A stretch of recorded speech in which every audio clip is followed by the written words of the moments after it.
The overall goal of this procedure is to introduce a detailed and highly effective protocol to make single Sensillum recordings from insect Palp Sensilla Basiconica. This method can help answer key questions in the insect chemoreception field by allowing for screening active ligands on specific odorant receptor in Palp Sensilla. The main advantage of this technique is that it is easy to record Sensilla Basiconica on locust palps.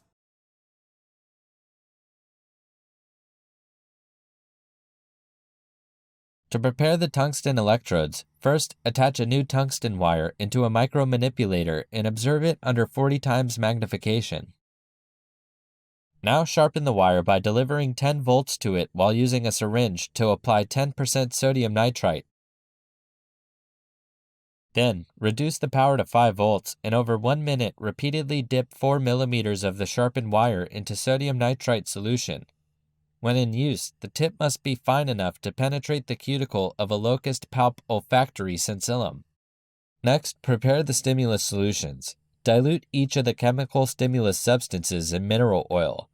Make 10% dilutions of 1-nonanol and nonanoic acid in mineral oil. Then make a series of 10-fold serial dilutions of E2-hexanol and hexanol in mineral oil. Next, prepare Pasteur tubes loaded with stimuli. Insert filter paper strips into the tubes and add 10 microliters of the diluted stimulus solutions to the filter paper strips. Then plug the tubes with 1 milliliter pipette tips. For the recordings, make a locust maxillary palp holder from a glass slide, a piece of plastic, a cover slip, and double